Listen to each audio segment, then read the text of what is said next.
ओम नमो भगवते वासुदेवाय नमः। आज हम सब सुनेंगे पुत्रदा एकादशी की व्रत कथा। पौष मास के शुक्ल पक्ष की इस एकादशी का व्रत निसंतान को भी सुंदर पुत्र प्रदान करने में समर्थ है। संतान प्राप्ति और उनकी रक्षा एवं प्रगति के लिए प्रत्येक नए नारी को यह व्रत करना चाहिए। जिन स्त्रियों को पुत्र प्राप्त नहीं हो रहा है उन्हें यह व्रत अवश्य करना चाहिए। आज के दिन सुदर्शन चक्रधारी भगवान विष्णु की पूजा की जाती है। आइए अब हम सब पुत्रदा एकादशी की व्रत कथा सुनते हैं।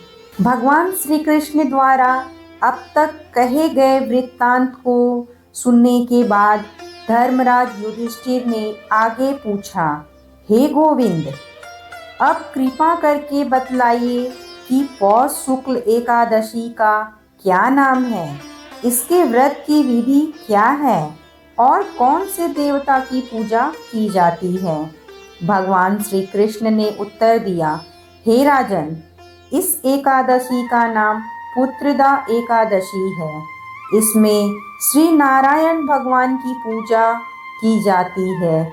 इस चर और अचर संसार में पुत्रदा एकादशी के व्रत के समान कोई और दूसरा व्रत नहीं है। इसके पुण्य से मनुष्य तपस्वी, विद्वान और लक्ष्मीवान होता है। इसकी मैं एक कथा सुनाता हूँ, तुम ध्यान पूर्वक सुनो। भद्रावती नगरी में सुकेतुमान नाम का एक राजा राज्य करता था।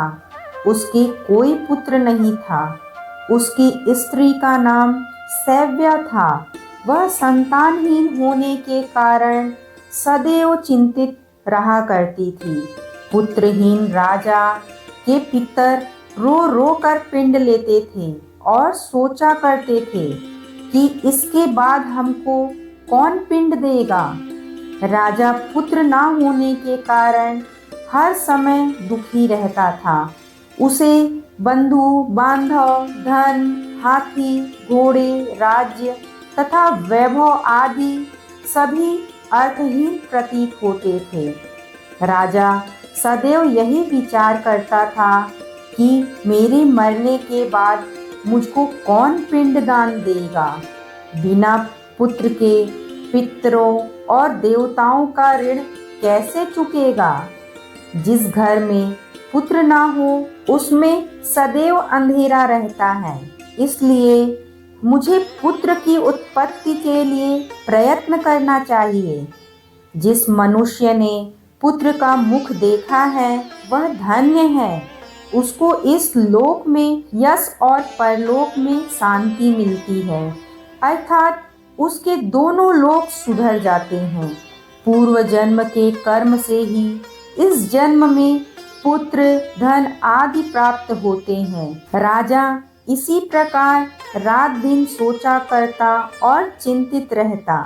राजा ने अपने शरीर को त्याग देने का विचार भी किया, परंतु आत्मघात को महान पाप समझकर उसने ऐसा नहीं किया। एक दिन राजा अपने घोड़े पर चढ़कर वन को चल दिया और पक्षियों व वृक्षों को देखने लगा। उसने देखा कि वन में मृग, व्याघ्र, शुअर, सिंह, बंदर आदि अपने बच्चों के साथ भ्रमण कर रहे हैं। हाथी अपने बच्चों और हथनियों के साथ घूम रहे हैं। वन में कहीं गीदड़ अपने कर्कश स्वर में बोल रहे हैं, कहीं उल्लू चीख रहे हैं। वन के इस दृश्यों को देखकर राजा को अपने पुत्रहीन होने का दुख और अधिक पीड़ा देने लगा। इसी उदासी और सोच विचार में दोपहर हो गई। वह विचारने लगा कि मैंने कई यज्ञ किए, ब्राह्मणों को सुंदर भोजन तथा दान देकर तृप्त किया, फिर भी यह दुख मुझे क्यों प्राप्त हुआ। प्यास के मारे अत्यंत दुखी राजा पानी की तलाश में इधर उधर फिरने लगा। थोड़ी दूर पर राजा ने एक सरोवर देखा। उस सरोवर में कमल खिल रहे थे तथा सारस, हंस, मगरमच्छ आदि विहार कर रहे थे। सरोवर के चारों तरफ मुनियों के आश्रम थे। उस समय राजा के दाहिने अंग फड़फड़ाने लगे। राजा शुभ शकुन समझकर घोड़े से उतरकर मुनियों को दंडवत करके उनके सामने बैठ गया। राजा को देखकर मुनियों ने कहा, हे राजन, हम तुमसे अत्यंत प्रसन्न हैं। तुम इस जगह पर कैसे आए हो, सो कहो। इस पर राजा ने मुनियों से उनका परिचय पूछा और फिर अपनी व्यथा कही। मुनि बोले, हे राजन, पुत्र की इच्छा करने वालों को उत्तम संतान देने वाली पुत्रदा एकादशी है। हम लोग विश्व देव हैं और इस सरोवर पर स्नान करने आए हैं। इस पर राजा बोला, हे मुनीश्वर, यदि आप मुझ पर प्रसन्न हो तो एक पुत्र का वरदान दीजिए। मुनि बोले, हे राजन, आज पुत्रदा एकादशी है, आप इसका व्रत करें। भगवान की कृपा से आपको अवश्य ही पुत्र होगा। मुनि के वचनों के अनुसार राजा ने उस दिन वही एकादशी का व्रत किया। वहीं द्वादशी को उसने व्रत का पारायण किया और मुनियों को प्रणाम करके अपने महल को वापस चला आया।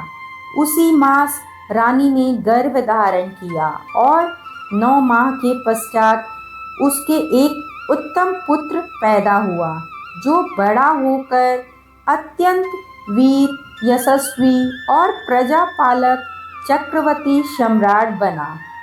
भगवान श्री कृष्ण बोले, हे राजन, पुत्र प्राप्ति के लिए पुत्रदा एकादशी का व्रत करना चाहिए। इस व्रत के करने वाले यशस्वी और प्रीतभक्त पुत्र तो पाते ही हैं। इसके महात्म्य का श्रवण करने मात्र से ही मनुष्य सुंदर संतान और मोक्ष को प्राप्त करता है। इसी प्रकार पुत्रदा एकादशी की कथा पूर्ण हुई। बोलो विष्णु भगवान की जय।